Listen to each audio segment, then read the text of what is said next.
close fight right there. Beautiful spinning attack late. Oh, and they're fighting past the horn. What a fight. A lot of mutual respect. A UFC interim bantamweight title fight. Hello and welcome to EuroWatch. I'm Gooden and I'm here to shine a light on some European warriors going to battle in Vegas this weekend. Headlining is a massive fight at bantamweight between the former champ Petr Yan and Georgia's Merab Dvalishvili. Merab is currently running an 8-fight win streak and is the man in form, whilst it's been a complicated few outings for Petr Yan with close decisions and some controversy. Both men need a win here to get within touching distance of gold, and with an increasingly competitive division behind them, the pressure is on. What's to expect then? I'm not sure that it's quite as straightforward as we'd expect. Merab is a relentless fighter who favours wrestling. He and Demetrius Johnson are only two fighters in UFC history to land 10 or more takedowns in a single fight 3 times. He is able to dictate a sickening pace and pressure, and he is undeterred by any defence, both in terms of striking and grappling. It wasn't quite so easy for him to ground the fight against the legend Jose Aldo in his last bout, but he still managed to get the win using his other skills. I have no doubt Merab is capable of 25 minutes of fighting, but from what I've been told, it is different to 15 minutes, and this is the first time he'll attempt it in the UFC in the main event.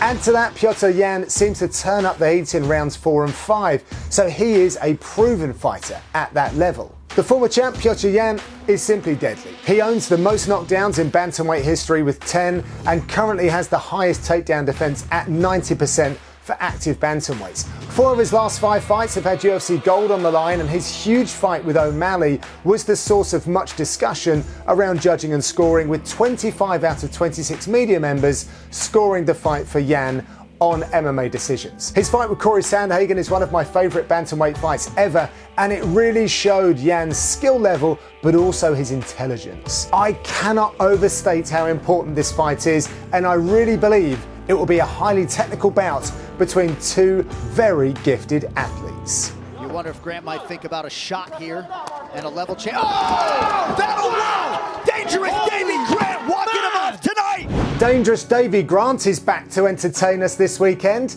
The man from the Northeast has been around the UFC since 2013, but had a torrid time with injuries until about 2019, and then, boy, has he been making up for that time away. 4 performance bonuses in his last 5 fights. There is no argument. Grant comes to put on a show. 37 years old, he knows he has limited time to make the biggest impact, and he fights that way. In his last outing against Louis Smolka, he put on a masterclass in the first round. Mad props to Smolka for hearing the bell as Grant pieced him up at range using kicks and a deadly jab, but in the mid and short ranges, Smolka looked like he was facing a wood chipper. It lasted until the 3rd, when the kicks took their toll and Grant got another finish. He has been away since last May. He was due for a surgery but fell ill on the day that was supposed to take place, so he's delayed that surgery and is cracking on with appointments in the octagon for now. The father of 3 runs his own gym in the northeast of England, coaches his son's football team, and also runs a restaurant business, and this gives him plenty to smile about. He has been doing camps at Syndicate MMA in Vegas under the eye of coach John Wood,